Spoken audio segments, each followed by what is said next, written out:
सर्वप्रथम मी आज जागतिक पर्यावरण दिनाच्या सर्वांना शुभेच्छा देतो।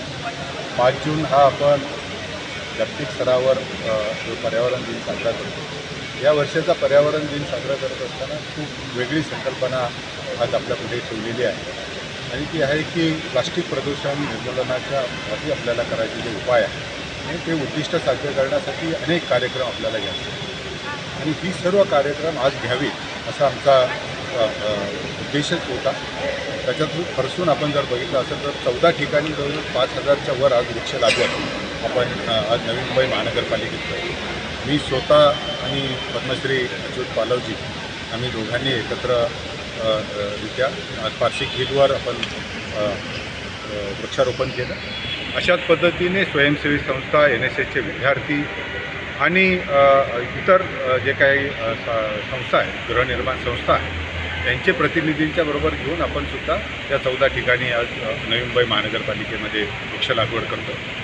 वर्षभरामध्ये आपण जे आपलं ह्या वर्षाचं टार्गेट जर ठेवलं तर जो 1,25,000 वृक्ष आपण याच्यामध्ये लावणार आहोत। ते वृक्ष लावतानासुद्धा आपण एक खबरदारी घेतलेली आहे की ही देशी जातीची वृक्ष मोठ्या प्रमाणात लावली जावी।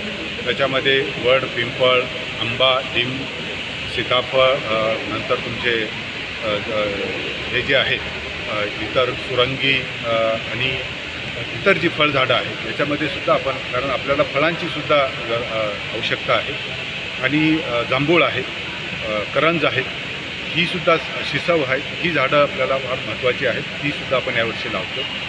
त्याच्यानंतर आपण प्लास्टिक मुक्तीसाठी जर आपण आज प्रोजेक्ट मुंबईच्या बरोबर आपलं कोलॅबरेशन आपण एक त्यांच्याबरोबर करारनामा केला आणि अनेक 200 ठिकाणाहून आपण हे प्लास्टिक जिथं मोठ्या प्रमाणात तयार होतं ते जमा करणार आहोत। त्याच्यापासून रिसायकलेबल आज आत्ताच आपण जे उद्घाटन केलं तर आपण त्याच्यामध्ये बघितलं की बेंचेस तयार होतात, पेन्स तयार होतात, प्लास्टिक आपल्या चॉकलेटच्या रॅपरपासून पेन्स आपण तयार केले, ही सुद्धा आपण मोठ्या प्रमाणात प्रोजेक्ट मुंबई आणि प्लास्टिक हेचं पूर्ण उच्चाटन होणे हा एक मोठा आपण कार्यक्रम त्याच्यामध्ये घेतो। शाळा, हॉस्पिटल, मार्केट्स यामध्ये जे प्लास्टिकच्या प्लेट्स आहेत, चमचे आहेत, ग्लास आहेत याचासुद्धा आपण पूर्णपणे वापर थांबवून तिथे शुद्ध पिण्याच्या पाण्यासाठी आपण आज वॉटर कूलर इथं आपण केले। गार्डनमध्ये सुद्धा वॉटर कूलर आपण यावेळेस लावले। त्याचा उद्देश एवढाच आहे की नागरिकांनी प्लास्टिकची बॉटल घेऊन गार्डनमध्ये येऊ नये, हॉस्पिटलमध्ये प्लास्टिकची बॉटल घेऊन यायची गरज नाही, शाळेमध्ये सुद्धा प्लास्टिकची बॉटल घेऊन पाण्यासाठी घेऊन यायची गरज नाही, कारण तिथे आपण शुद्ध पिण्याचं पाणी उपलब्ध करून देतो।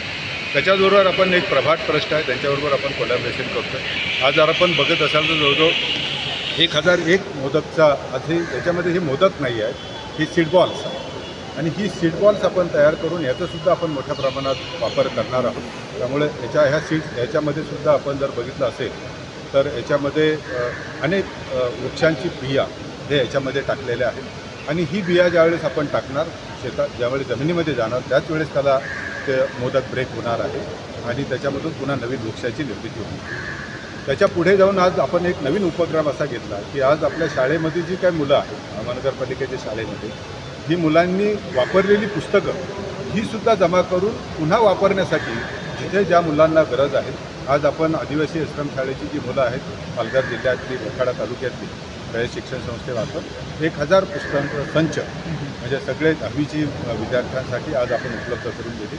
मी नागरिकांना आवाहन करतो की आपल्या घरामध्ये जी मराठी माध्यमाची किंवा इंग्रजी माध्यमाची दोन्ही जी पुस्तकं आहेत ही कुठे रद्दीवाल्याला न देता ही जर आपण महानगरपालिकेचे जे काही सेंटर्स आहेत तिथे आपण जमा केली तर याचासुद्धा आपण ह्या विद्यार्थ्यांना वापर करू शकतो। त्याचबरोबर महानगरपालिकेने तिसरा जो आहे की जो कपड्यापासूनचा आपण पुनर्प्रक्रिया प्रकल्प आपण सुरू केलेला आहे, त्याच्यामध्ये सुद्धा आज आपण 200 ठिकाणी हाऊसिंग सोसायटीमधून वापरलेले कपडे परत घेऊन त्याचं अपसायक्लिंग आणि रिसायक्लिंग असं करतो।